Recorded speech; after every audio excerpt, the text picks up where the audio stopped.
gravitate to those fields which would be less vulnerable to critique. For example, you don't have a lot of university-trained Soviet Jewish historians because that tends to be a highly ideological field. Zelensky's parents were typical of a type of Jew that was known as Homo Sovieticus, or Soviet man, Soviet woman. The idea was to try and keep your head down as much as possible, to not affiliate openly in any way with any organized Jewish entity, certainly not to attend the synagogue, because that was during a very repressive era of the Soviet Union, the best way to get yourself on the KGB mailing list and to be exposed to all kinds of persecution, small and large, in the future. So they strove to excel and to raise their families quietly, but to stay away from anything ideological or political, and so on. They were Russian speakers. This is also fairly typical of Jews because, as a minority, Jews tend to sort of culturally orient themselves towards the dominant population, and Russians clearly dominated Ukraine for much of the 20th century. Zelensky himself was raised as a Russian speaker, his first language, but he adopted Ukrainian as his second language, like many people of his generation. Actually, one of the things that I've witnessed in my own lifetime, and over the course of my own visits to Ukraine, that it was in the 1980s clearly dominated by the Russian language, accepted the western regions of the country. But now it's overwhelmingly Ukrainian speaking, and the Russians are in the minority. It's remarkable how that changed really since 1991 so rapidly. He also, Zelensky studied English, and he studied very well. He's actually quite fluent in the language. Let us not forget that he was only 13 years old at the time that Ukraine became independent, so he was an adolescent at the time that cultural shift was happening. His wife is not Jewish, which is very typical for Jews in Ukraine, just like it is in the United States of America, a very high degree of intermarriage between Jews and Ukrainians. He went to school and he studied law, also typical for Jewish kids, although a little bit more ideological, particularly in the independence period. And then he went into comedy. He got involved with a comedy troupe that was called Studia Kvartal Devianovska Teatro, or Kvartal 95. And this is also actually a very long Jewish tradition. So let's not forget that for much of Ukrainian history, Jews were much more urban than Ukrainians. They tended to concentrate in villages, in towns, and whenever they were allowed to live in cities as well. And there were certain kinds of activities that Jews gravitated to those. Entertainment is one of them. And you have a very long tradition of Jews in the klezmer music tradition. And Zelensky fits very well into that kind of paradigm of Jews and entertainment. We of course see that tradition in America as well, with Jews gravitating in many ways to Jews, and Hollywood and the film industry and so on. His company recorded a TV sitcom that proved to be extremely popular. It was called Sluga Narodu, or Servant of the People, and it ran from 2015 to 2019. Zelensky played a mild-mannered high school teacher in his 30s, still living at home with his parents, who was caught on a cell phone video in a tremendous rant against corruption in the country. That video was uploaded and became viral, and in the series, Servant of the People, he ends up becoming elected to be the president of Ukraine. It's a hilarious sitcom.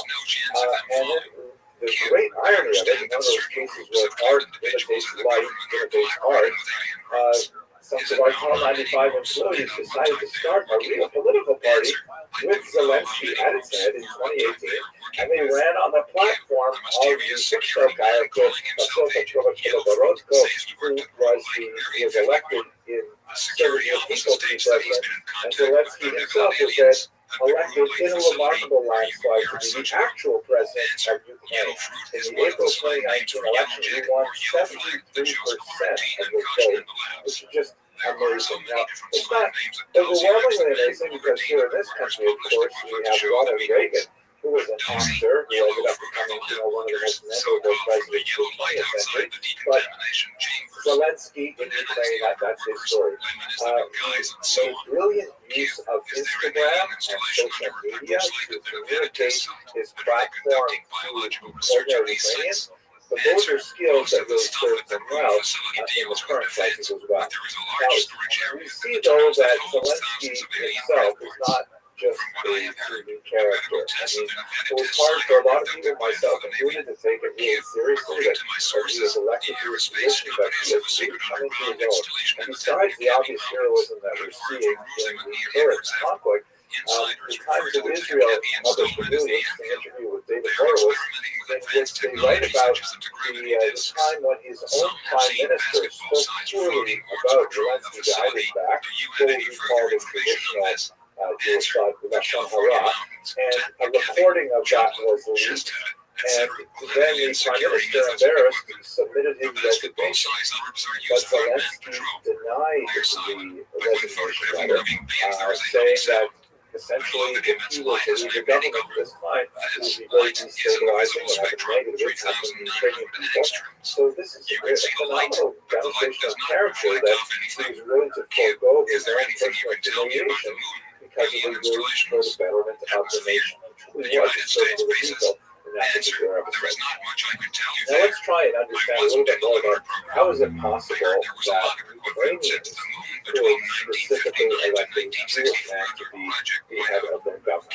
Now, let us recall that why are we even asking this question? Primarily because here in the West, there is a deep-seated stereotype of Ukrainian anti-Semitism. I think it's especially true of children of Holocaust survivors who grew up in the diaspora for two reasons. First of all, because there was a certain degree of Ukrainian collaboration with the Nazis, and that is, of course, you can go through the line, which is absolutely absurd and offensive, that Ukraine needs to be denazified. That's ridiculous. But there is definitely a history of this that I've explored in other videos a little more sophistication in that.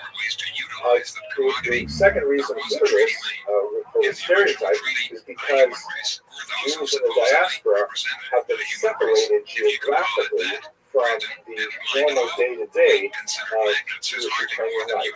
I mean, look at it this way. Jews have lived in Ukraine. There has been documented Jewish life in Ukraine for well over 1,000 years.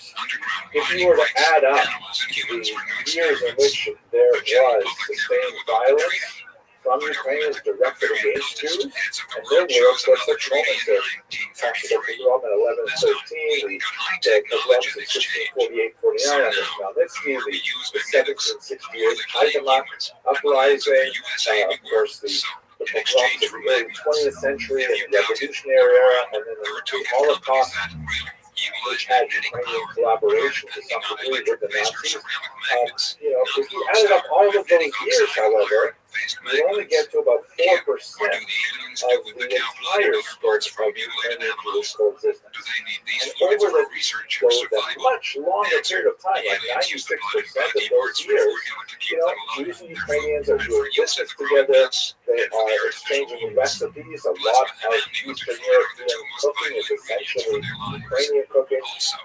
We're exchanging linguistic terminology. Ukrainian Yiddish is heavily influenced by Ukrainian interviews, even in the most intimate of terms. Like, for example, in Yiddish, we don't call our fathers Abba, which is the Aramaic and Hebrew word of Abba, is actually the word that Abba is not common. We don't call them Vater, because that's like a German term, even though Yiddish is essentially German. We call them Tato or Tati, which is based on Ukrainian Tato. And we can go on and on with so many words which are like kitchen vocabulary, home-based words that are really Ukrainian. Yiddish doesn't absorb those words unless Jews and Ukrainians are spending time as children in each other's kitchens. Unless there is a significant amount, particularly through women, of cultural cross-fertilization. So, thinking about it in those terms, it makes more sense for us now. Just stop talking about Ukrainian anti-Semitism, please. There's a place for that, but it's not here and it's not now. Let me just conclude this small mini rant with this particular Pew Research Center chart, which was conducted in, I believe, 2019, looking at the rate of anti-Semitism in various Eastern European countries. And in this remarkable study by a very reputable organization, it appears that Ukrainians are far more likely to welcome Jewish neighbors. What does this chart actually say? When asked, would you accept Jews as fellow citizens, only 5% of Ukrainians said no. That is the smallest number of any of these states. Russia, 14%, Lithuania, 23%, Romania, 22%. Those are serious issues. Poland, 18%. But I wonder if the United States would even come close to that 5% number. That's pretty remarkable. Well, the election of Volodymyr Zelensky was not a one-off phenomenon. This is something that is really demonstrative of Ukrainian society as a whole, and I hope to demonstrate in the next few minutes why that might be so. One thing that's very important to understand about Ukraine as a nation is that it's been bifurcated for much of its history, not exactly down the middle geographically, but culturally very much so. The western part of Ukraine, concentrated in the region known as Galicia or Halachina, has always been very much oriented towards Europe, whereas the center-east of the country has been more oriented towards Russia. And throughout its long history, Ukraine has kind of vacillated between, do they balance more heavily towards European models of thinking, or do they balance themselves more towards the Russian ways of thinking? There is a clear distinction in so many ways. This kind of balance between East and Western ways of thinking really begins to find pragmatic expression in the late 19th, especially the 20th century, when you have an era of national awakening that affects much of the region, and Ukrainians themselves have to sort of say, okay, well, what are we? What do we believe? Are we right? We see this in particular in the revolutionary era, that is after the fall of the Russian Empire in 1917. As the Ukrainians attempted to articulate an actual political organization, they found it was essential for them to forge relationships and alliances with the Jewish minority. The Jews had a lot of advantages that Ukrainians did not have at the time.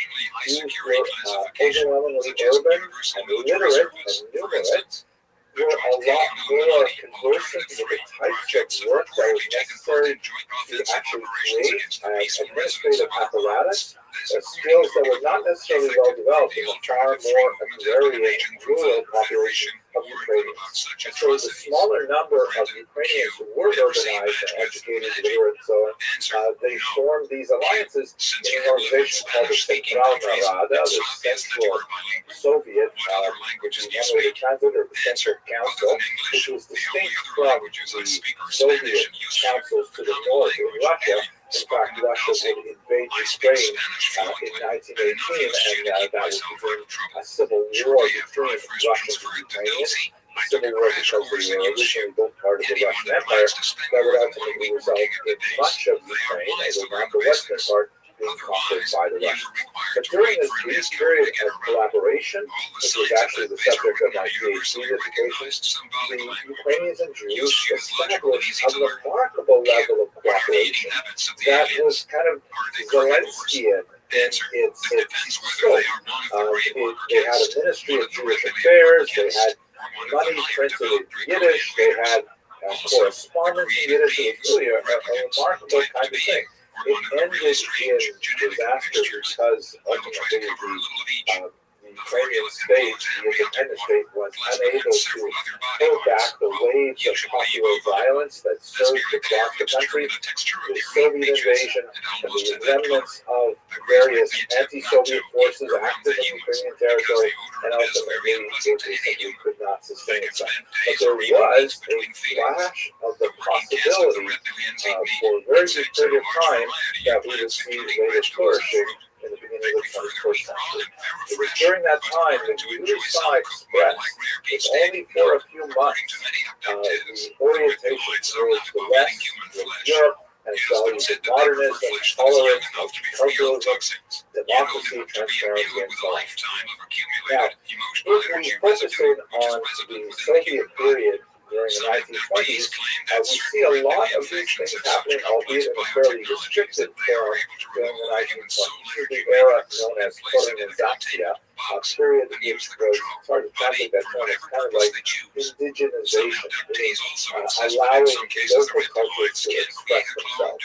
This is before Stalin really was able to cement his own power, and so as a result, you see an effervescence of Yiddish and Ukrainian, you see a lot of new cultural possibilities that begin to express themselves in all kinds of artistic and cultural advances. It comes to a crashing halt as well in 1930s when Stalin takes over. This is the era of the Holodomor, the incredibly tragic famine that was artificially engineered by the Soviets that affected so many Ukrainians, millions of Ukrainians. Stalin's ideology called for the repression of all kinds of national expression, And we see this carried through after World War II by Khrushchev and Brezhnev, really up until the final years of the Soviet Empire. Now, if we move to the Nazi period, this is obviously, in terms of Jewish-Ukrainian relations, the darkest period of their interaction. So what exactly happened during this time? Well, again, I will refer you to other videos on my channel where I discuss this. It requires a lot more elucidation to understand properly. But basically, the Nazis were able to capitalize through very effective propaganda a widespread anti-Semitic sentiment that is especially present in the area that Professor Snyder calls the bloodlines. That is, those regions that were temporarily controlled by the Soviets between 1939 and 1941. The Nazis were able to really capitalize on the local anti-communist sentiment by specifically playing up the idea of the Judo-Amuna, the Jewish communist conspiracy, which was also a farce. The idea that communism was dominated by Jews, which is certainly not true, especially after Stalin purged so many Jews from the party. The Nazis were able to direct a lot of the anger with communism against the local Jewish population. The Nazis enlisted the help of local populations, not just Ukrainians, but also Poles, Lithuanians, and Latvians, really the entire area of the bloodlines, to react against the Soviets by attacking the local Jewish population, however unfair that was. And it was during this time that the so-called Holocaust of Bullets took place, and the Nazis used primarily firing squads to destroy the little Jewish Stecklock that dotted the population. Perhaps as many as 2.5 million Jews were killed in these, the most notorious of which occurred in Rabbi in the middle of Kiev, where 33,000 Jews were killed in the space of a few days. The Nazis would go on to use Rabbi for many months afterwards and killed upwards of 100,000 people, at this point including the loss of non-Jewish Ukrainians. But during this time, when you have a minority of the population who are Hillsville, you also have a minority of populations who are later recognized by Yad Vashem as righteous Gentiles, who are also cognizant of the local ties that they had with their Jewish neighbors and protected them from the Nazis. So there's a lot more to say about this. It's a very complex situation. Perhaps I'll just say one last thing. One of the heroes of this period is a remarkable clergyman named who was the leader of the Ukrainian Catholic Church in the West. He was actually very friendly with Jewish populations before the war. He actually mastered Hebrew. One of my first scholarly articles was a translation of some of his Hebrew language correspondence written in his own hand. And during the war, he directed his network of monasteries and convents to save some 200 Jewish children. He was definitely very pro-Jewish, yet at the same time, he conferred a blessing on the Waffen SS division that was made up of Ukrainians called the Galicia division. And people said, how is that possible that he could convey a blessing on an SS division? So we should understand that the Ukrainians who joined that division were largely thinking of themselves as the first Ukrainian division, that they were going to use the Nazi support in order to fight against the Soviets. That was the overwhelming mentality. So there's a lot more to say than I can in this short video, but it's complicated. It's not at all straightforward. Someone with undeniable moral fortitude, such as he also, by the way, complained to the Pope himself, saying, why are you silent? Why saying we need more support for the Jews? We need to have a stronger voice that condemns this violence. That even he could see value in Ukrainians joining the Nazis to fight against the Soviets. So it's complicated.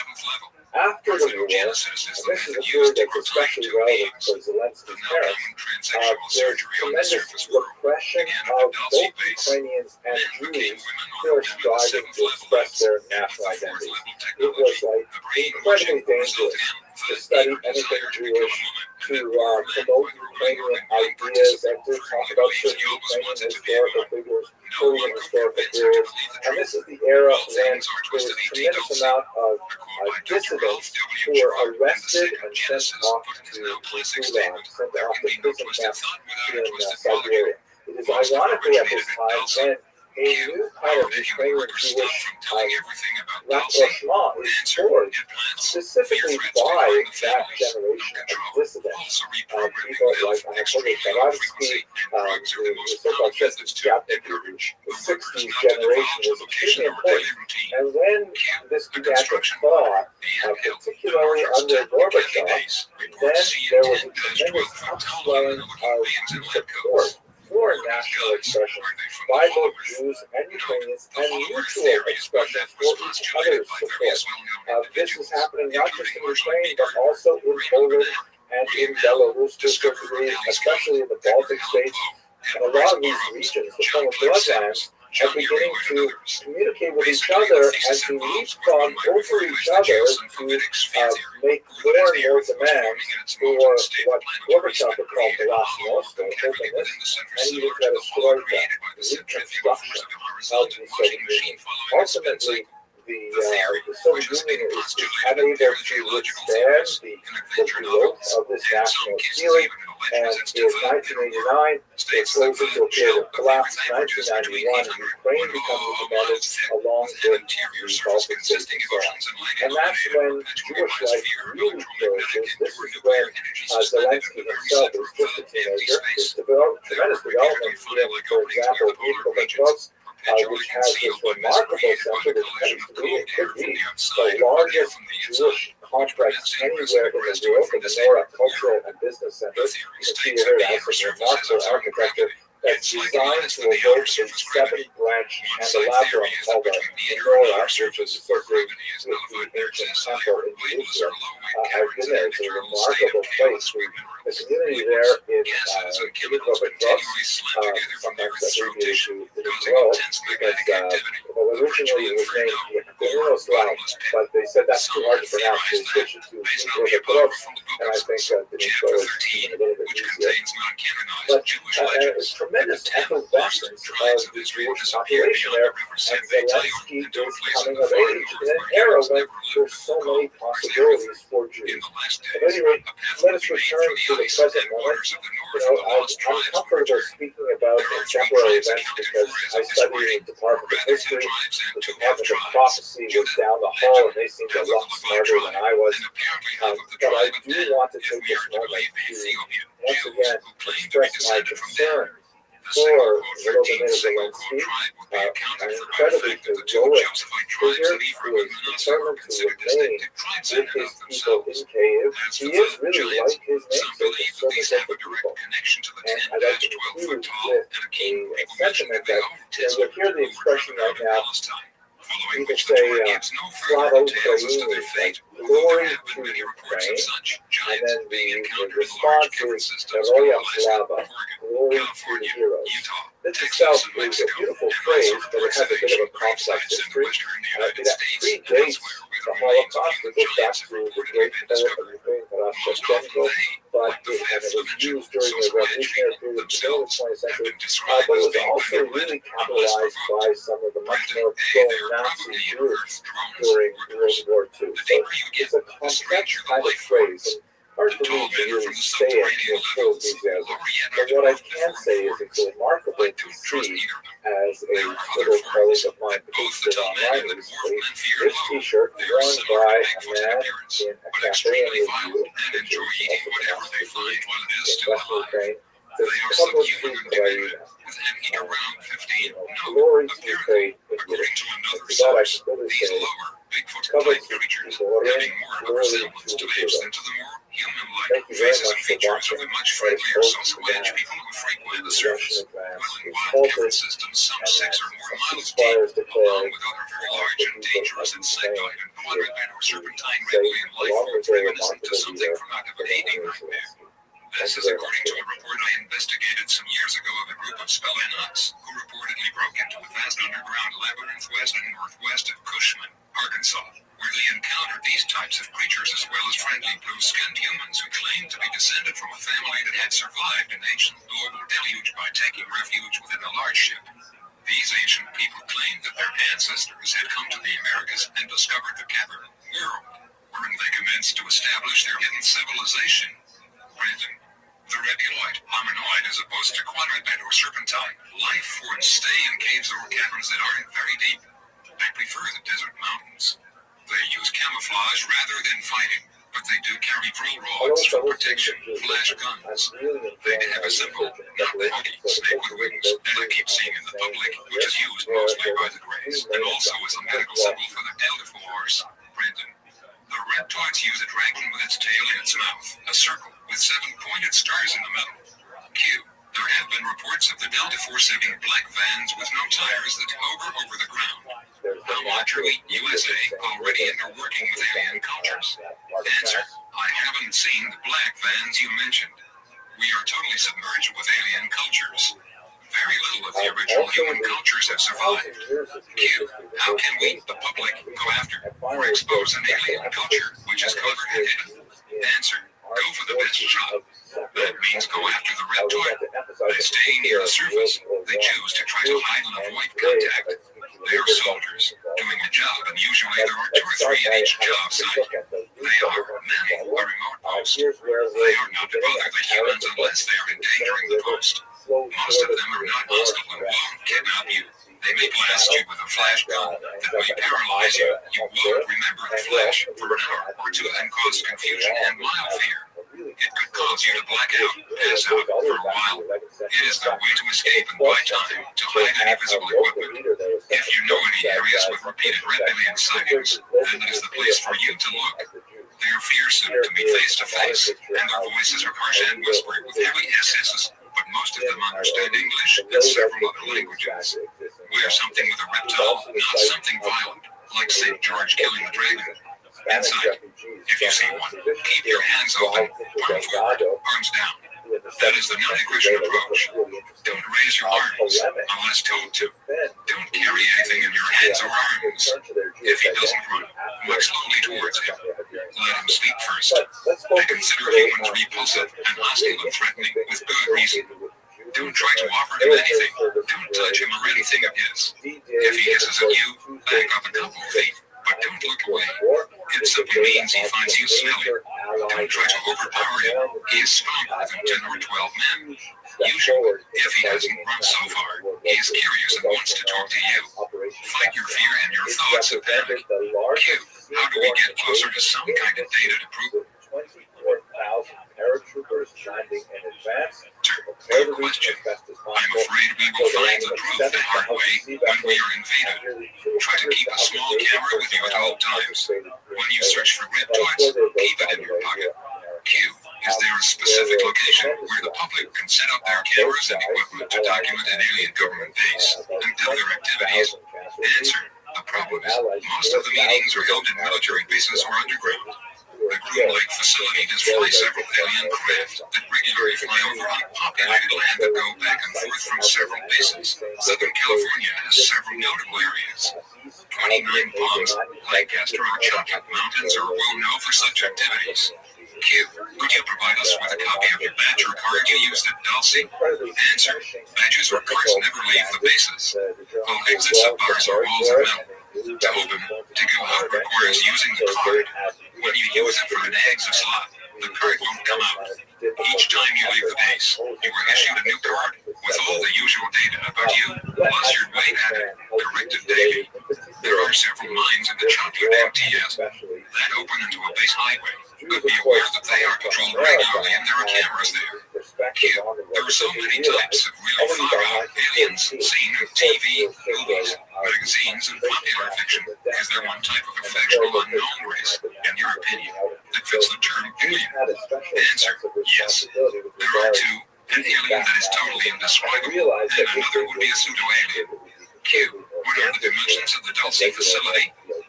There are 1,700 paved miles of roads under Dulce in northern New Mexico. Towards Los Alamos is another 800 miles of tunnels. The base is still growing due west. Q. What is the top depth? Answer. The first level starts 200 feet from the surface. Each level has a ceiling of 7 feet, except levels 6 and 7. The ceiling there is 45 and 60 feet. There are approximately 45 feet or more between each level. The average height of the ceiling is 25 feet. The hub at the base is 3,000 feet wide. Use a 7.5 minute scale map to try to comprehend the size of the place. Q. Are there regular vehicle exits that can be observed from the ground? Answer. Yes, but they are inside Los Alamos. Q. Are there regular exits that can be observed? Answer. 20 miles due north of Dulce, across the border into southern Colorado. Brenton is a large hangar. It is hidden by a facade of cliffs. Look for an isolated short road on the top of a mesa with no road to or from the top. Q. Are the ventilation shafts visible? Answer. The ventilation shafts are hidden by bushes or vents inside caves. There are 5 on the top of the mesa. Beware there are cameras inside most of the vents. Q. Is there external security, and could we recognize them in or around the town itself? Answer. There's minimal security on the surface. Most of the men and women are Air Force or highway crew men. Workers from level 1. I don't know if that motel is still operational. Most of the security force live in Santa Fe. Others live in White Pine, Los Alamos. Q. Are there security sensors? What type? If so, what is their power source? Answer. Yes, there are many types of sensors. Radar, infrared, heat sensors, microwave, and satellite. Most of the sensors are powered by magnetic power. The only he headed a department that was casually called the Human League. Q. If you can, give us some information on the upcoming war with the aliens. When does it? Electronic digital computer, the Colossus. Does it start? Do you recommend going underground? Answer. The war has already begun. To start, they use weather control, devices that can cripple a city in hours. Storms, flood and drought are those few things they can bring any country to their knees in a hurry. Yes, I'd recommend going underground. Choose a location that has a higher elevation than the surrounding terrain. Pick out a cave or even an abandoned mining shaft or two. Bury a cache of supplies, including food and water. Near these locations, place the supplies in heavy plastic boxes that have tight lids to prevent the destruction by earth-burrowing rodents and insects. Then plan to live like a squatter when it becomes necessary. If you own land, create a system of tunnels and tell no one. Use your tunnels to secrete your supplies and plan to live in those corridors when you must. Q. What about the red billion ships that are in orbit around the equator? Are they cloaked? No, presumably including the original 2 planetoids that arrived in geosynchronous orbits around Earth at 400 and 600 miles up in 1953. This reportedly led to an NSA project which successfully communicated with the gray aliens and resulted in a contact landing treaty scenario involving President Eisenhower and other executive military industrial officials at Morrock/Edwards/Hollywood Air Force bases in 1954. Brendan, answer. They are not cloaked the way you may think. It's more like nobody is learning to see, even though it is in plain sight. Like the mailman becomes invisible because you are so used to seeing him you never noticed he is alive.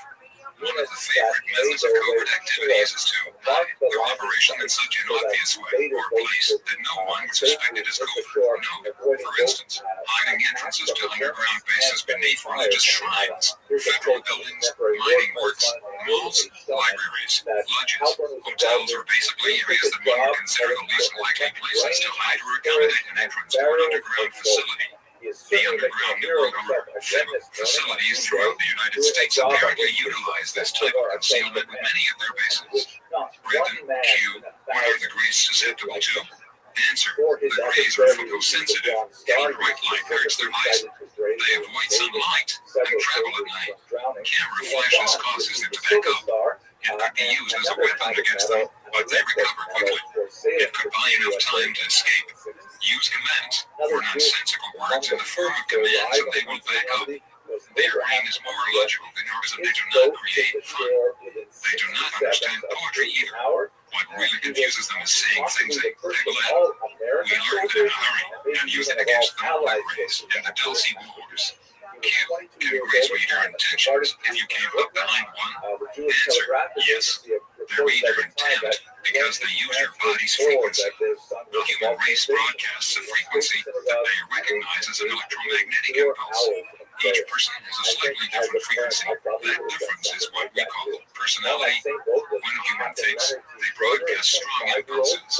In the case of fear, the frequency is loud and easy to recognize. By the same rate, a calm and composed mindset should be far more difficult to recognize. Brandon, Q.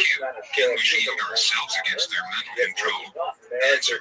We can shield ourselves against them. However, 95% of the human race never try to control their thoughts. And controlling our own thoughts is the best weapon. The average person rarely thinks in a clear pattern. That allows the brain to think in a chaotic way. Control your thoughts, and you can stop the aliens attempting to abduct and control you. Controlling my own thoughts have kept me alive for years. Q, could you shed some light on the type of human the aliens are looking for when they abduct? Answer, I can tell you that the most common are petite women in their early 20s or early 30s, dark-haired boys between 5 to 9, small to medium-sized men in their mid-20s to mid-40s. But let me stress that there are all types of people being held against their will in the Dulce base. There are tall, heavy men and women, teenagers, elderly folks, and very young girls in the cages and the vents. I only mentioned the most common age size are the small young men and petite women. The boys are favored because at that age their bodies are rapidly growing and their atomic material is adaptable in the transfer chamber. The young small women are frequently very fertile. The men are used for sperm. I have no idea why they prefer small to average sized men. Q. Did you ever see twins or triplets, etc.? Answer. Since you mentioned it, no. It never crossed my mind to search for them. But then that doesn't mean they aren't there. There is no way I could have seen everybody at that huge complex. Q. What is the prevalent human race at the Dulce base? I am curious about both the human workers and the inmates. Answer. The human workforce is made of people from every nation on the surface world. The one thing they share is that they all speak English. If you were asking if there are white, black, red, yellow, and brown skin color, again I'll have to say that there is no prevalent race there. As for inmates, I could see no races there. From what I could see, it looked like there were more white people. But again, I saw a constant flow of different people. Many, I think, were only there for a few hours. Q. Please explain the method they use to identify each inmate. Answer. No one has a name. When first brought to this facility, they were issued one large number. Usually that code has a mixture of numbers and letters. They show the place, how, and by who, followed by the time, age, sex, and finally the personal number, their SS number. For example, it might look like this: NBLV 0000000000000000000Q. That huge facility, trash and garbage must be a real problem. How do they dispose it? Answer: it was never a problem. Some of it is reformed or melted down then remained. Some of the wet garbage is eaten by bacterial forms, and what's left is vaporized in a vat-like chamber. The residue of that action, it takes them months to get enough to measure, is used in a complex lye and used to fertilize crops. Q. Where's your family? Not just your wife and son, but parents and siblings? Answer. Kathy and Eric are still missing. My parents died in a car crash when I was in my teens. I have one brother. If he is alive, I suspect he's inside an underground base somewhere. I haven't heard from him for several years. Please pray for them, please. Q. What is your birth date and where were you born? Answer. The 23rd of April 1941, Glen Ellen, Illinois, actually in a farming home. In the place now called Glen Ellen. My birth certificate list is at Wheaton, Illinois. Q. You have been through so much, and yet keep fighting. What is your biggest fear? Answer. That the general public will forget the trapped innocent people in the despicable place and will ignore the hundreds of children, women and men headed to that place every month. Chapter 12. Operation Retaliation. All Manuits. One man against an empire. Following are quotations from a document actually a detailed report called Project Beta, which was compiled by scientist Paul Manuits for officials at Kirtland F. who were working with Manuits in an operational plan to bring down the alien base of Dulce, New Mexico. That was until other interests deep within the intelligence community got involved and brought enormous pressures against the news, and various pertinent officials, Colonel Evers, Alfosi agent Richard Doty, the Wing commander, and others who were involved to cease the investigation. Although Paul has apparently been silenced, the discoveries which he has made in regards to the physical technological aspects of activity taking place in and around Dulce cannot be silenced. Project Beta is apparently a proposed plan for a physical military attack on one of the major key basing installations of the reconnaissance refueling forces and may be useful in any future attempts to retake the base from alien or alien-controlled elements and to set free the human captives who are apparently being held in cold storage or in subterranean prisons deep below the surface of the American Southwest and beyond. Before dealing with the report itself, we will quote some correspondence between Lenuitz and others, beginning with excerpts from Paul's March 1986 letter to Clifford Stone, now Director of UFO Contact International in Albuquerque. Dear Clifford, there is so much in this and so much has happened upon a near-daily basis to me for 7 years that I don't know where to start first. I think probably the best approach is to start out with some explanation in the way of statements relative to alien cultures here on Earth. Their social structures, physical makeup, etc., all of which has been gleaned from the direct communications by computer, visual observation, psychological evaluation, and personal interaction. First, there are the low, high and very high cultural levels. In the low levels of the culture, there are sharply defined levels, which extend from slave level on up. There is no freedom there. No one crosses these lines with them. Cross it and you are dead. Everything is watched with optical equipment and monitored by computers and individuals called keepers. Spheres of many sizes flow throughout their environment, monitoring audio, visual, and thought frequencies. These have also been observed by workers in underground facilities reaching miles below Edwards Air Force Base and to the Candy Mountains of California. Granted, these units, which have a highly mirrored finish, can be talked to. They can cloak themselves so that they are totally invisible. Their control signal can be broken down into varying FM components. There is no trust in this type of society. Everything is watched and monitored. The command structure is near totally unbelievable. The ruling levels wear robes of appropriate colors. The alien government involved with this group is totalitarian. They appear not to observe social and moral principles. Their credo appears to be total control or kill. In the north, at the river, flat orange insignia, or the diamond as the alien calls the base.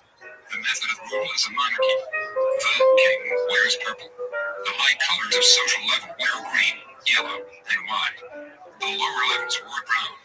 Their body metabolism is very high, estimated at 110 to 115 degrees. Elimination is through osmosis. Skin color of the ruling echelon varies from a jaundiced yellow to white. No hair of any kind. The arms are long, near to knee level. They have very long hands and fingers. All of them look underfed. They have big heads and eyes. The humanoid types are generally light green. When in need of formula or dead, they turn gray. Many in this culture walk with a limp or shuffle their feet. There is a council in the north called the North. All of them seem to be cut from the same feather. All appear to be highly vindictive and eagle-oriented. Their god is called Tom. And in a letter to Clifford Stone dated March 19th, 1986, Bunyan's writes, "It would appear that the Greys in the North are near frantic about my communications and want to stop me from talking." Elsewhere, Bunyan's implied it was more of an interrogation. Brandon, with I via the computer. This morning, I have a dark red streak down the left side of my face about 2 3/4 inches long and 1/4 inch wide. Based on experience, I would guess it was done by one of those mirror spheres in the bedroom last night. This is typical of their distorted sense of logic. They operate on fear, but their problem is that I don't fear them. All they have achieved with me is that I totally ignore them. It would appear that they are deathly afraid of the beings called Io and Joe. See my culture further below. You will find, if you have not already, the constant interaction will result in learning how to be aware of, and in turn use, alien logic. It is because they operate in fear and do not understand the concepts of friendship and trust that they operate in a society where everyone and everything is watched. Now, if you look at those in the North Colorado, Brendan, pragmatically, they have achieved the ideal in terms of war machines and weapons. With their machines and weapons, they are brave. in their minds. Now, Without them, they are just a this quivering particular mass of fear. story No, describes I can also confirm Inuit's observations here. However, I would also add that in addition to their technology, especially their mind-controlled technology, and this relates to the following.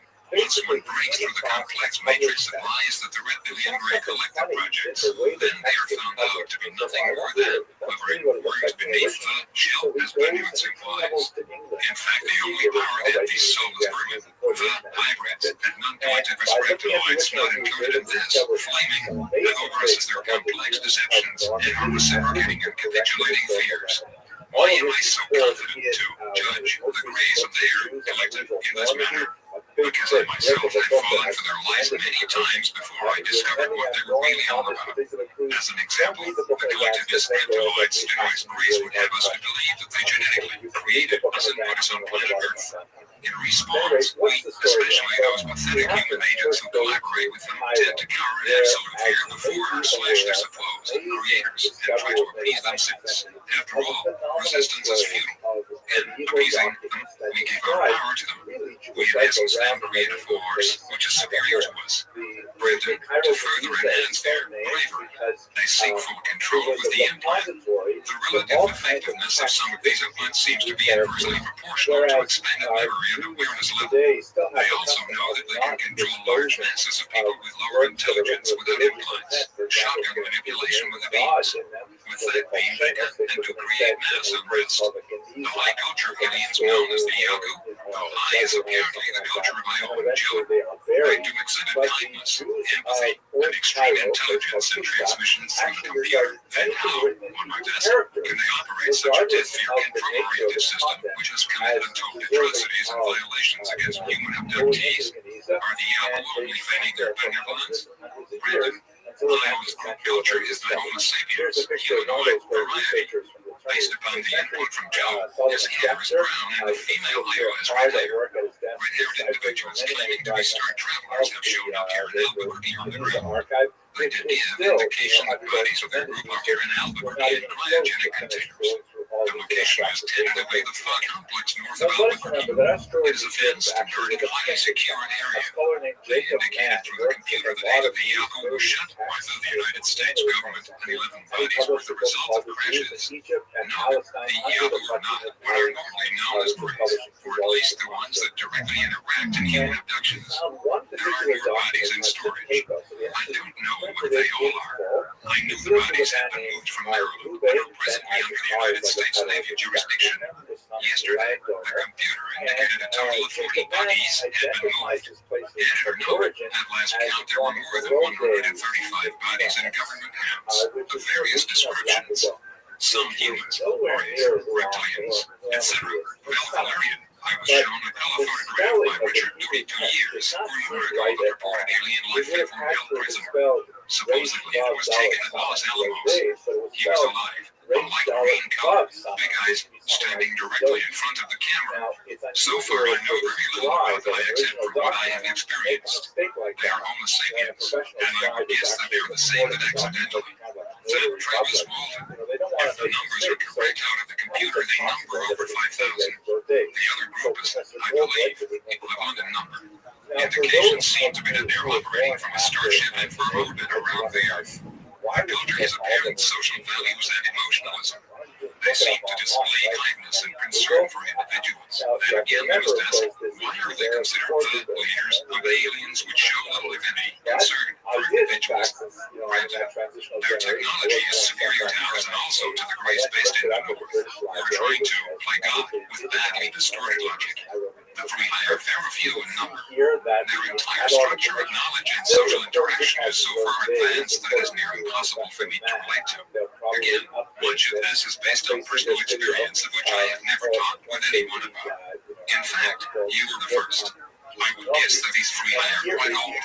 1,000 years is not apparently unrealistic. I would guess that there are a few of them on the starship used by the I, and that they are preserved and cared for by those on the ship. For over 300 years, a conflict has been going on between the Greys, who are basically warlike and aggressive, and the higher factions in the infrastructure. Note, the notes does not explain the apparent dichotomy of how compassionate humanoids and malevolent reptiloids who are at war with each other could be part of the same infrastructure.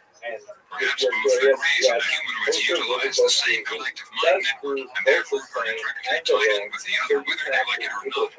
This would make the high and very high leaders in something equivalent to the Ashtar collective. Random. Project Beta, with suggestions and guidelines. Investigator, physicist, Paul F. Benewitz. The following are key mileposts established or discovered during the continuing scientific study concerning alien intervention and the result. Study limited solely to New Mexico. 1. 2 years continuous recorded electronic surveillance and tracking with DEF-24-/data of alien ships within 60 miles radius of Albuquerque, plus 6,000 feet motion picture of same, daylight and night. 2. Detection and design of alien communication and video channels, both local, Earth, and near space. 3. Constant reception of video from alien ship and underground base view screen. Typical alien, humanoid, and at times apparent Homo sapiens. 4. A case history of an encounter victim in New Mexico, which led to the communication link and discovery that apparently all encounter victims have delivered alien implants along with obvious accompanying scars. The victims' implants were verified by X-ray and CAT scan. 5 other scar cases were also verified. 5. Established constant direct communications with the alien using a computer in form of hexadecimal code with graphics and printout. This communication was instigated apparently after the United States base was vacated following the United States intelligence's apparent loss of the Dalsy Wars. 6. Through the alien communication loop, the true underground base location was divulged by the alien and precisely pinpointed. 7. Subsequent aerial and ground photographs revealed landing pylons, ships on the ground, entrances, beam weapons, and apparent launch pods, along with aliens on the ground and electrostatically supported vehicles. Charging beam weapons also apparently electrostatic. 8. Cross-correlation mentioned by triangulation, etc. To official NASA circle, color infrared, high-resolution films confirmed base locations. It resulted in revealing the United States military involvement, yielding precise coordinates of the United States base layout. 9. Prior alien communication had indicated military involvement in the fact that the USAF and ship, but due to studied alien psychology, this was ignored at the time. 10. Subsequently, the alien communicated following verification with the circle that there was indeed a ship. Actually more than one, and 2 were wrecked and left behind at another build. This ship was atomic powered and flying. The alien indicated its basing location. 11. It was learned and stated that 2 women born near Austin, Texas were exposed to severe radiation at close range, and the ship was last seen going west with helicopters. In addition, the United States government was quietly picking up the medical expenses. 12. Subsequent inspection of motion picture photographs taken during the study revealed that the United States ship were one-legged flying with the aliens. These match the circle where 2 can be seen on the ground, and in the later photographs taken on the ground after the base was abandoned. So in very brief form, the prologue to learning within reasonable accuracy what transpired prior to the end of 1979 or shortly thereafter. The computer communications and constant interaction with the alien in this manner without direct encounter is given a reasonably clear picture of the alien psychology, their logic and logic methods, and their prime intent. It is important to note at the outset, the alien is devious, employs deception, has no intent of any apparent peacemaking process, and obviously does not adhere to any prior arranged agreement.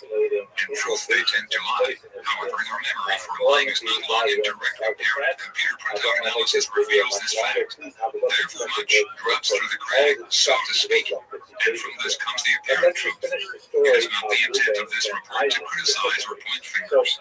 Obviously, whoever made the initial agreement was operating upon our basis of logic and not that of the alien, and in so doing apparently went innocently, in time, into a trap. The alien indicated that the Greys, apparently the group initially involved in the agreement, were still upset about the initial capture and subsequent death of the first 8 of their co-fellows. Another group, calling themselves in the computer language the Orange, their base is on the west slope of Mount Archuleta, directly west of the south end of the United States base, and near NW of the apparent plane landing area they call, in the computer language, the diamond. This, because from a distance, it looks diamond-shaped in the photographs when looking somewhat southwest past the observation tower toward the ridge peak of Mount Archuleta. This ridge peak has no name. I call it South Peak. The base extends north of this peak to the edge of the cliff down, which goes a road past the large alloy dome 38 foot across the bottom and with a 20-foot hole in the top. Based upon some of the aerial photographs during which the alien was caught in the open and launching, some launches appear to be coming from the direction of the dome. I would guess it is an underground launch and rest facility. In the Mesa Circle, there is what appears to be a black limousine alongside the dome on the ground.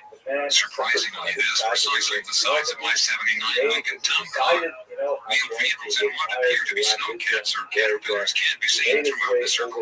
Car and truck tracks, trucks and jeeps. I don't believe aliens have wheels. Humans do. Numerous roadblocks extend northward through the United States base along a well-maintained road 30-some-odd feet wide, apparently gravel, near all weather. Numerous turnarounds and wheel tracks into launch preparation areas with the ships. Pads marked with 26 foot excess and servicing facilities, tanks, etc. Two polygon high-voltage buildings on north on the east side of the road, also an apparent foundation for another helipad, test stands, human housing, water tank, 32 foot across. And at one of the main road blocks, two large vehicles parked across the road. Also at that point, another apparent black limousine with tracks leading to it, and to the west of the road. All tracks and vehicles have been dimensioned and match military vehicles. If I were to make a guess, I would estimate the likelihood that the apparent black limousines are CIA. This is but a limited inventory of what was there on September 8, 1978, included only as evidential matter for perusal and confirmation. The road, which incidentally the natives, the tribal chief, reservation police and highway patrolmen know nothing about, comes off of a trail from the north. Starting at the trail, line of sight to the large plateau area and the Elway. The road, in the middle of nowhere on the Chicarilla Reservation, is precisely 12,888 feet long airline distance. The total alien basing area, which apparently contains several cultures, now all under the designation Unity in the computer language, is approximately 3 kilometers wide by 8 kilometers long, multi-level. A conservative guess based upon the number of ships presently over this area and the number on the ground in the circle photographs, the total alien population at this point is at least 2,000 and most likely more. The alien indicates more coming along the way. I won't attempt to speculate in this report as to how the initial United States contact was made, what transpired, nor how many were able to escape. The alien has communicated his account, and if totally true, it certainly is not palatable. Much detail has been omitted for future discussion if desired. However, the import is this. Constant computer communication, full online in February of this year. Manual prior to that. Conditions of morale and a total insight into what makes the alien run. This is very valuable data. One, most importantly, the alien will allow no one to go without an implant, and after knowledge of it is wiped out. They simply will not allow it. All indications are that communication or language cannot result without the implant, with the exception of the binary in the computer. This would indicate a possible immediate threat or danger for anyone, military, Air Force, or otherwise, that has been at the base. They will not remember the implant in any case, the contact here included. The reason for the implant is multiple for both language or communication by thought. There is no apparent language barrier with thought, and also complete absolute control by the alien through program, either beam or direct contact. I have tested this and found that during this programming, the person then has no memory of the act/conversation afterward. If this has happened to the military, I need not elaborate as the possible consequences. The weapons switch can be pulled at any time, and at the same time they are blocking cameras and microphones if the alien chooses to listen in with the use of their beams. No classified area of any endeavor though the United States is inviolate under these conditions. However, realize the scars, barely visible, can be seen. All are exactly located and all are accessible by X-ray. 2. Also note that all of the aliens, humanoid-like, all must have implants. Without them, no direct communication is apparently possible. So one can most generally arbitrarily say that if a person states he communicated by thought with an alien, he most likely has been implanted. They may also claim to be overly psychic and be able to prove this. Again, through the link transplant, he is given the information by the alien and does not realize. 3. Most importantly, the alien, either through evolvement or because the humanoid is, will exhibit tendencies for bad logic, bad by-birth logic comparison, so they are not infallible. In point of fact, they appear to have many more frailties and weaknesses than the normal Homo sapiens, which they attempt to compensate for through their technology. Brandon, to the alien, the mind is key, and therein lies a great weakness, which will be discussed later. For they are not to be trusted. It is suspected if one was considered friend, and if one were to call upon that friend in time of dire physical threat, the friend would quickly side with the other side. The computer indicates in comparison that no known Earth protagonist, Russian or otherwise, exhibit these tendencies to any major degree, indicating the danger involved in making any kind of agreement with these aliens, at least of this species. 5. The alien does kill with the beam generally. Results on a human will exhibit a 3 to 4 centimeter purple circle, if done from the rear, on one or both shoulders. The results on cattle are the same, essentially exhibiting purple beneath the hide, with burned circles on the outside. 6. Cattle mutilations are the other side of the coin and will not be delved into here, although they are part of the overall. It appears that humanoids are fed by a formula made from human or cattle material, or both, and they are made from the same material by gene splicing and the use of female encounter victims of them. The resultant embryos are referred to by the alien as an organ. Time of gestation to full use as a utility, ready to work, appears to be about 1 year. A year in alien time, I do not know. Solution: I doubt there is an immediate total cure percent. However, they must be stopped, and we have to get off dead center before we find time has run out. They are picking up and cutting, as the alien calls it, many people every night. Each implanted individual is apparently waiting for the pull of their switch. Whether all implants are totally effective, I cannot predict, but conservatively I would estimate at least 300,000 or more in the United States, and at least 2 million, if not more, worldwide. Weaponry and inherent weaknesses. Weaponry is one of the keys, and in the alien's present state we can prepare an effective offense. One tends at the outset, I did, to look at their machines and say, there's no defense or offense. One is overwhelmed by their speed, apparent capability of invisibility, and cloaking, and other covert capabilities not discussed at this time. In particular, the beam weapons are themselves a direct threat, and obviously one that must be seriously considered, but not overly so. Let us first look at just what this weapon is. It is an electrostatic weapon with plasma generating voltages and an internal storage device. It is pulse powered. A beam, totally effective in atmosphere, can be loaded with hydrogen or oxygen. Range, average, ground weapons, maximum 2 kilometers if it is dry, capable of sustaining just so many full power discharges. Slow leakage occurs continuously, therefore, they must be recharged periodically. If it is raining, the weapon becomes ineffective and is swooned, thus discharged. This should be considered in any future potential offensive strike against the base. Granted, the range is near totally lost at that point. On the discs and saucers, the weapon is generally on the left side or top center and has a maximum range of 200 meters, at which point it will plow and trench in desert soil. When fired, it fires both to the front and to the back equally. Reason? Because of their mode and methods of flight. If equilibrium is not maintained, the saucer will spin out. Hand weapons.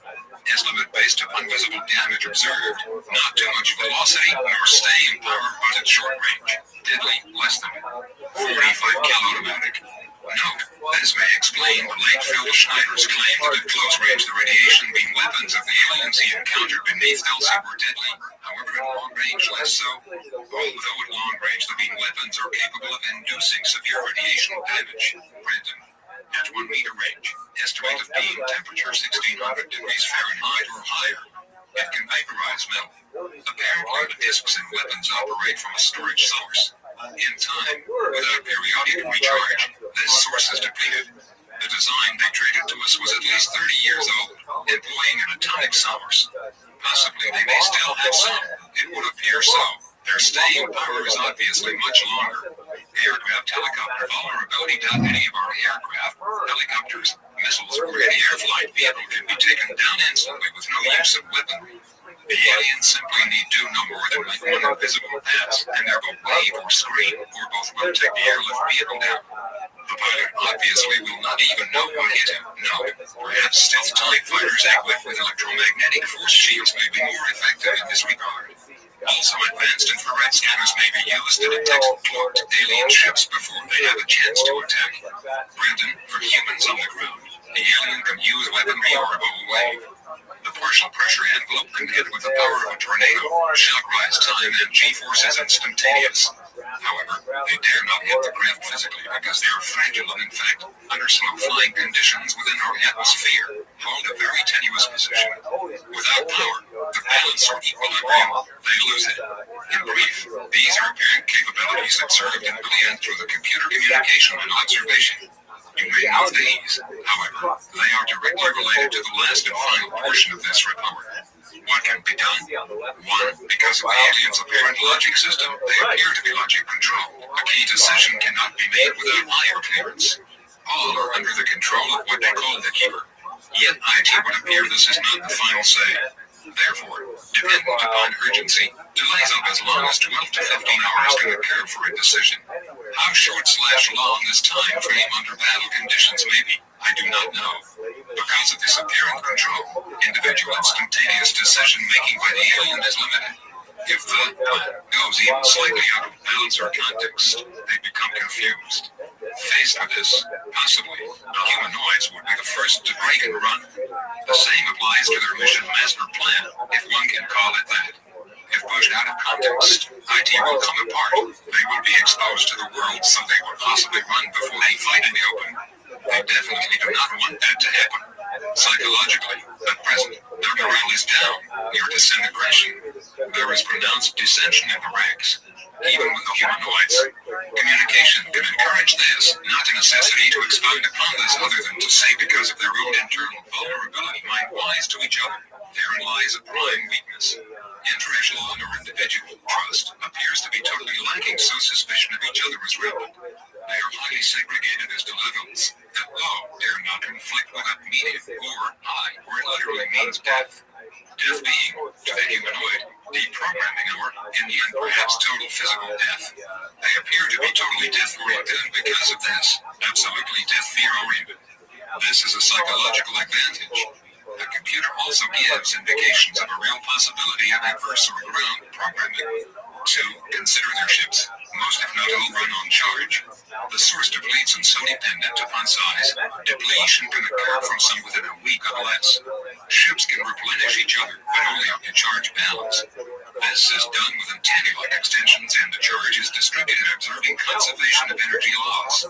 They can replenish from power lines, but again only to a point, so time of flight is limited.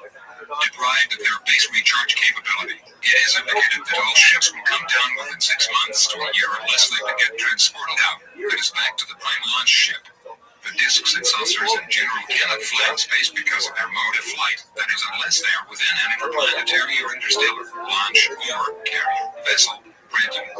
Therefore, deprived of home base, it is not likely they can survive. Their capability in power survival outlasts their capability in food or formula survival. If they do not get the formula/food within a certain period of time, they will weaken and die. In the case of Mount Archuleta and South Peak, they are dependent upon the Navajo River for water supply, and water to them is totally life. Without water, they have no power. Without power, no oxygen or hydrogen to service the ships and weapons.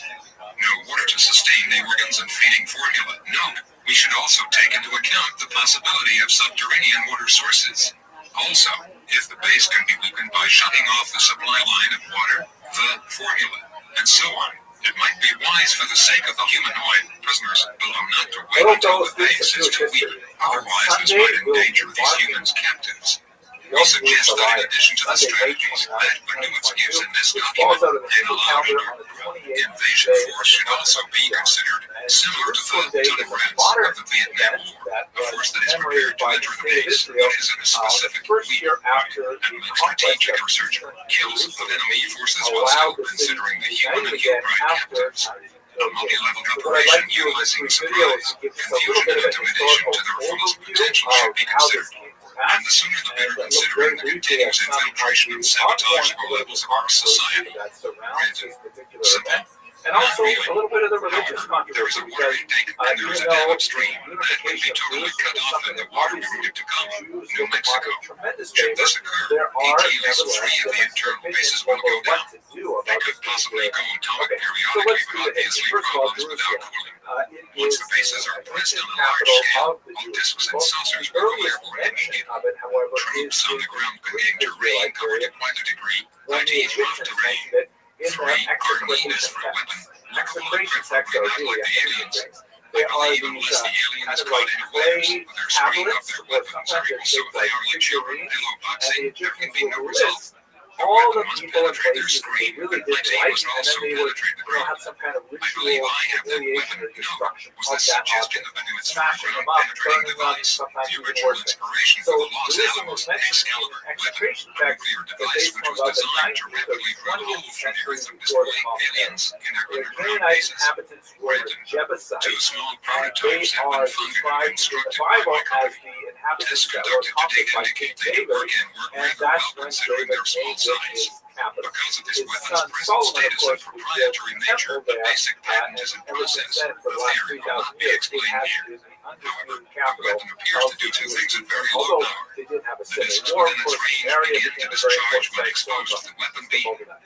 The city was conquered many times over the next 3 millennia, and it received many other names, such as Isla Capitolina, by the Romans, by the Almacians, by the Fatimid dynasty, and finally Al-Quds by Arabs contemporary world. By the time we get to the 20th century, Jerusalem is held by the Ottoman Empire based in Istanbul, and when it fell in the context of World War I, when the British took it over on December of 1917. The next 2 decades are known as the era of the British Mandate, because technically the land of Israel and also surrounding areas as well was given to the British as a mandate from the League of Nations to basically administer it. There was always a Jewish presence in Jerusalem from ancient times, right through modern times, but sometimes very briefly. But when we get to the 19th century, in particular, from about the 1870s and 1880s, there is a growing stream of Jews who are seeking to make Israel their home, and the population in Jerusalem in particular is expanding. There is also a growing Arab population at the same time, as there is a region wealth and prosperity in the region with alien weapons operate substantially the same as the discs using a charge source and charge distribution. So, in the same sense, it is indicated that this weapon design will pull their charge weapons down very rapidly. The range of my weapon exceeds that of the present weapons, and in its most sophisticated form can be readily computer controlled to allow extremely rapid tracking and lock on regardless of speed, along with electronic manipulation of the beam. IT is a beam weapon, and even at this early stage of miniature prototype testing and development, it indicates eventual superiority to their weapons. 4. Initial logistics would indicate a plan sequentially implemented as follows. This plan is not including requirements and preparatory safety measures to be employed by ground forces. However, if Air Force intelligence desires to pursue the approaches suggested in this report, each significant requirement will be discussed in depth. An attack must be directed near entirety on the ground for obvious reasons. 1. If familiar with the alien capability, indicate that vehicle ignition problems will be encountered. This is precisely true. However, the reason for this is not mysterious, but is based upon solid laws of physics and are known. From experience gained from my study, it is now known how to prevent this from happening and will be discussed in detail at some later day. All electrical and electronic equipment must be hardened using these specific techniques prior to implementation. Because of the known capability of the alien, by use of scanning beams to know in advance details of planning, only the initial outline is presented in this report.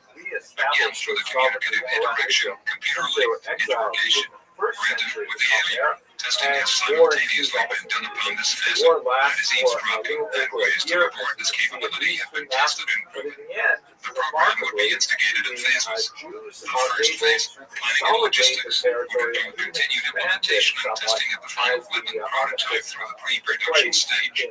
Production of at least 50 minimum quantity should be planned. Additional backup spares should also be included. On a full-time shift basis, it is estimated that at least 1 year or less would be required to arrive at the pre-production stage. A team would be organized by Thunder Scientific to accomplish this.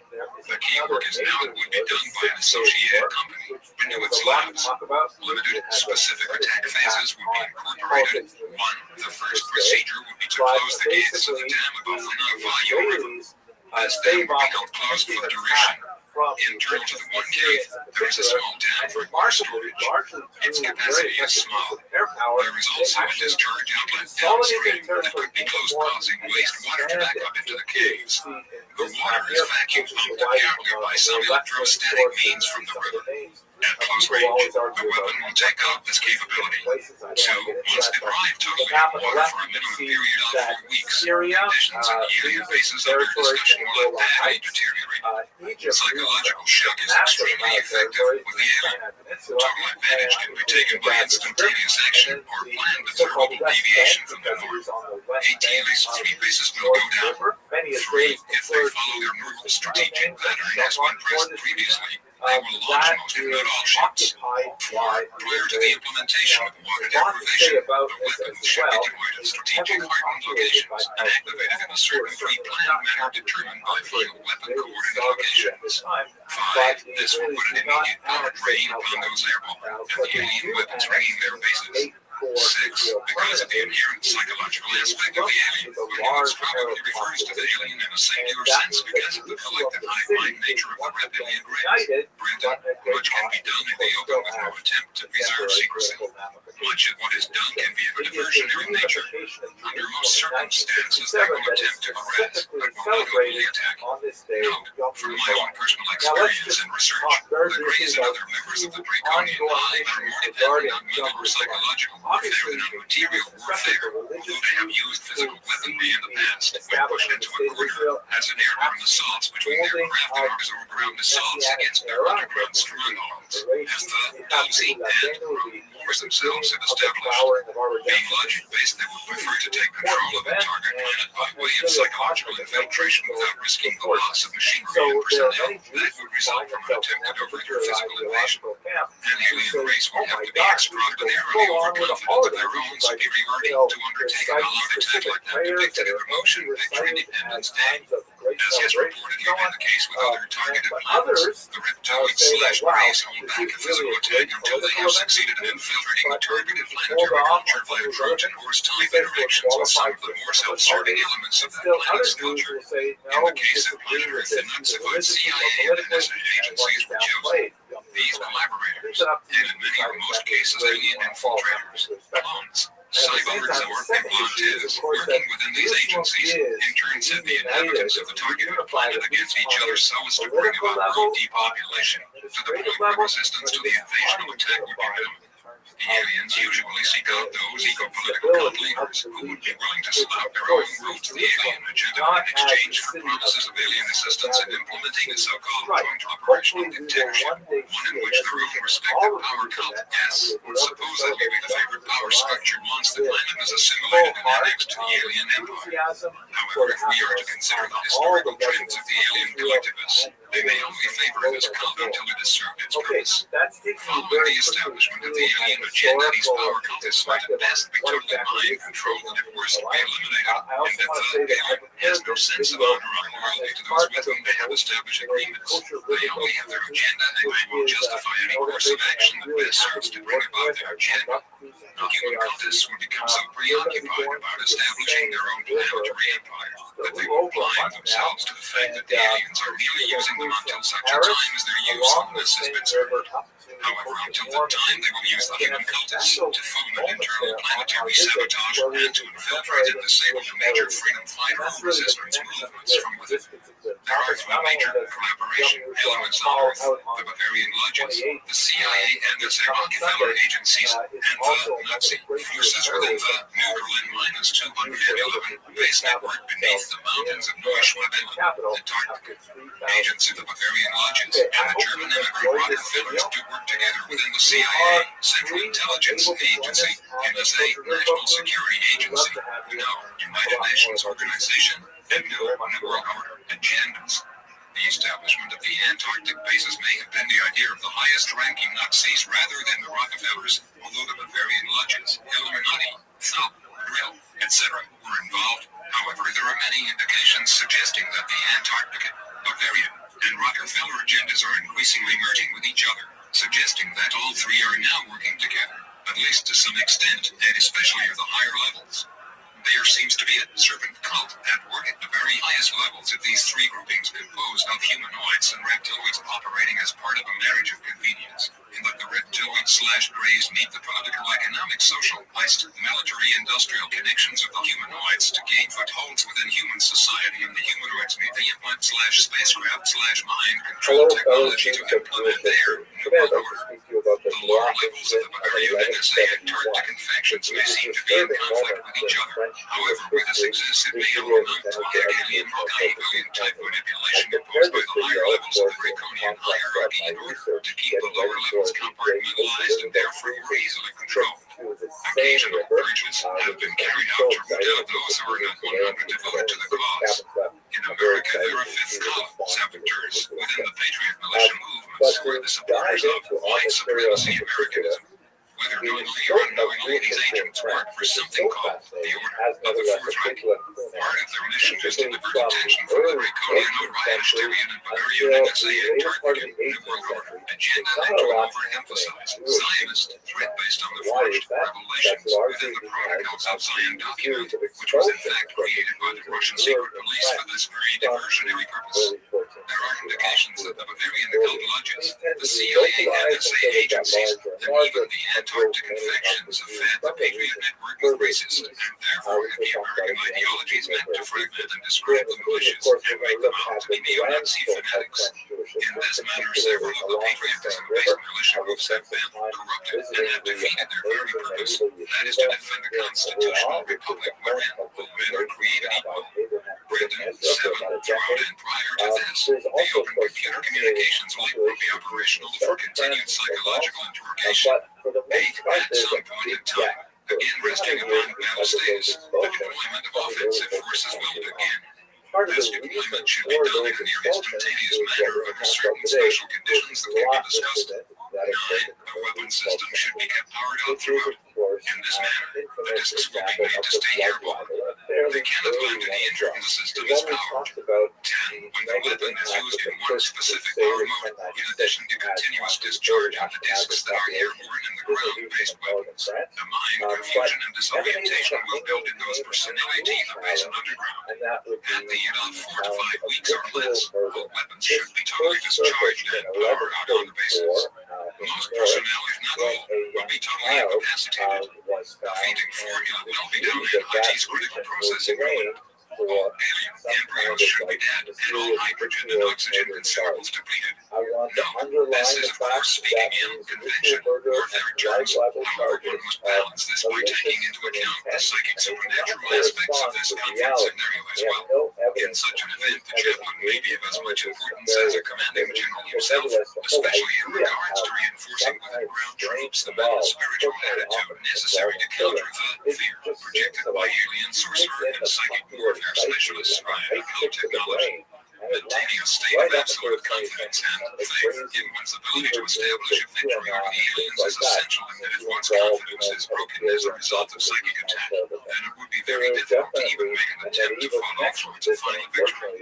The battle is already lost. Other possibilities should also be considered in a future assault on this major nexus of alien activity. For instance, if the extent of the base is much deeper and widespread than previously believed, via interconnected caverns and shuttle terminals, then these facts should be brought into the scenario as well. For instance, the aliens might escape through the tubes to other installations. Even if this is occurring, this major basing complex can be fully taken by human forces, and then used as a staging area to initiate attacks in alliance with other humanoid cultures, below or above, or also in war with the Draconian collectivist reptiloids and greys, against their various strongholds which undoubtedly exist throughout the inner realms. Brandon 11, based upon data gathered on the miniature prototype weapons, the full-power weapons should have no problem holding off the discs. In many cases, some may break within the first 48 hours without being directly hit. 12. At that point, standard weapon technology and logistics can come into play and be used to the extent of destruction desired in the direction of those in charge. 13. The communications can be used throughout to determine status, and near the end to attempt to instigate surrender. If no response results, then they should simply be closed in and waited out. Sorry. It is important to note that The initial implementation of the computer communications was not instigated for the purpose of talking to the alien for the fun of it, but was deliberately instigated to use as a tool to study in depth, long-term, without physical confrontation, the strengths and weaknesses of the alien. The weapon theory and prototypes were built to capitalize upon the test key and prominent weaknesses discovered. This in-house funded program has been expensive, in excess of $200,000, done on behalf of a relation that handed the best representative man humanly possible. One, the prime and biggest area discovered, probed, and tested is exactly what they have used, thinking it is their key strength, that being the manipulation of and control of the mind, not only of command, but also humanoid, manipulated and reversed psychologically and by the language, computer, and due to the extreme mental distortion and incapacity caused by the weapon, IT has been found that this fancy is for them a disaster and a directly vulnerable integrated weakness. So, though their ships are magnificent, they are also weak, solely because of their method and unique mode of flight. They do not have a stable fighting platform. No, the effectiveness of stable flying conventional jet aircraft armed with advanced beam weaponry has been confirmed by the South African incident, which was investigated by Quest International, a British UFO research organization made up of former police, security, and military officials. The incident involved a UFO that was reportedly intercepted using an experimental aircraft mounted thumb-tube laser camera. The weapon was fired and several blinding flashes were seen by the attacking Mirage jet pilot, and the disc crashed at high speed into the desert sands of the Kalahari. The craft was brought to a South African base, and using hydraulic equipment, the door was opened and two blue-gray aliens with reptilian features staggered out and were apprehended. When one doctor attempted to take a blood sample from one of the creatures, the being attacked him and its claw-like hands left deep scratches on his face and chest. The aliens proved to be rather vicious and seemed to operate on an individual collective intelligence mode. Subsequent research suggested a possible genetic connection similar to the very bipedal saurian species on Earth, according to one leaked document, and that the aliens were highly adaptable to mutation. In the event of jet-mounted beam weapons, however, the problem would be our ability to determine whether these craft are friends or foes. The Quest International officials have revealed sufficient evidence to prove that either the event DIG happened or that the international intelligence community had collaborated in a massive and expensive UFO hoax. Either way, the implications are prohibitive. Charge distribution can also be discharged. The weapon does this, even in its present miniature prototype state. IT is not the purpose of this report to imply that the overall problem will be solved with the capture of these bases. Obviously, IT will not, but it is a firmly based beginning with a high degree of rated projected success ratio. IT is not intended to imply the alien will not fight. They may, though their inclination is generally the opposite. This basic area is key.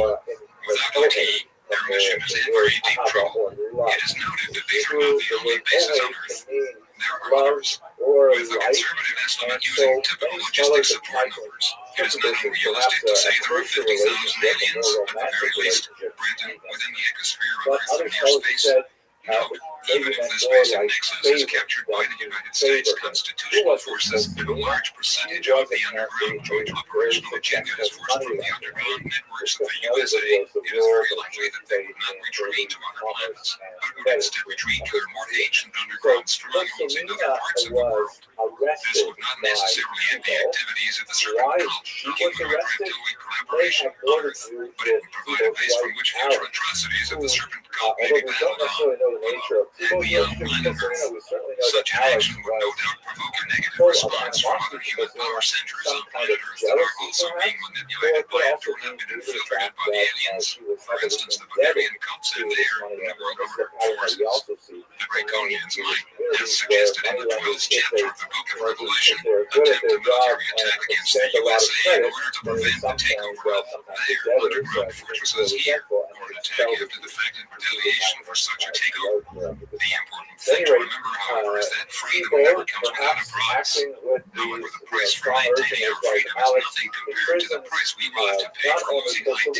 Remember, no matter what trials America must pass through in the future in our efforts to maintain freedom, liberty, and individuality from the forces of collectivist tyranny, we must never forget that the outcome of this will have a tremendous impact not only on the future of this planet, but also on the future of all of the colonial worlds within this galaxy WHO are intently looking towards planet Earth and especially America.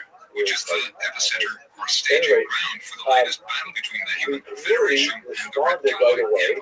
To see just which way the battle will turn, according to several contactees, many Federation forces and personnel from the Andromeda and Pleiades constellations, and also from Tau Ceti, Procyon, and other star systems, are so absolutely devoted to their belief in non-interventionism that they have blockaded our solar system from Draconian or beyond interventionists who would take advantage of this critical and unstable time in Earth's history, the close of the 20th century, to claim yet another treasure planet, perhaps the most strategic planet of all, for their empire.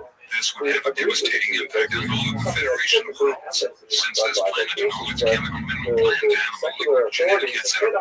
resources could be used as a staging ground for Draconian attack against other Federation worlds. As this is being written, Federation personnel are fighting and dying near the outskirts of our solar system, according to contactee Alex Collier and others, in order to prevent this from happening and to prevent continued intervention in the affairs of planet Earth by the various galactic vermin, scum, parasites, and filth that have poisoned and destroyed countless human colonial worlds throughout this galaxy and possibly others. No matter what trials we as Americans must pass through in the future in order to defend our nation and our planet from the Draconians and their ungodly human New World Order collaborators, never forget that we are not only fighting for our families, our communities, our states, and our nation, we are also fighting for our planet, our star system, and for our galaxy. Brandon, some of us will be lost in the endeavor that is obvious. However, from now the advantage is gained along with new additional technology to prepare for the next stage. The key to overall success is they totally respect force. And with them, the most effective method is to stubbornly continue to take control of their defense with no let-up. Faced with the total loss of a base that has taken years to construct, it is believed that their mission will be grossly weakened and badly slowed. As Americans, in this particular instance, we must realize that we in this case cannot rely upon our inherent moral principles to provide the answer. Negotiation is out. This particular group can only be dealt with no differently than one must deal with a mad dog. That method they understand. No, this is not some to suggest that the only way to deal with the Greys is through direct force and threat of death. That is, to demand unconditional surrender of their forces to others and threaten their destruction if they do not comply. It is possible, according to some contactees, that certain of the reptilian life forms could be tamed. That is, if they are somehow disconnected from the alien collective hive mind. This would be especially true with the genetic hybrids, and especially those hybrids who possess a human soul matrix.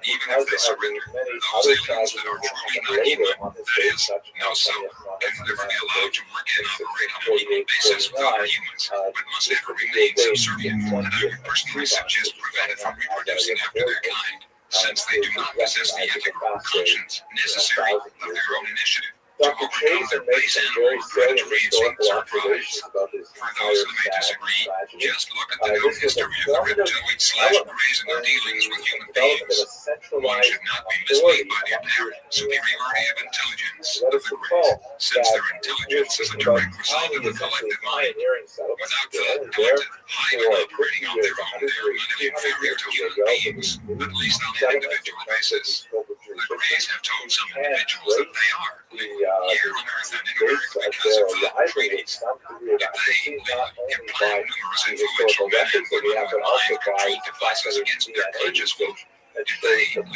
permanently abduct untold thousands of men, women, and children to their underground bases, are they mutilating and stealing our lives out? Did an elected Congress, legal, agree to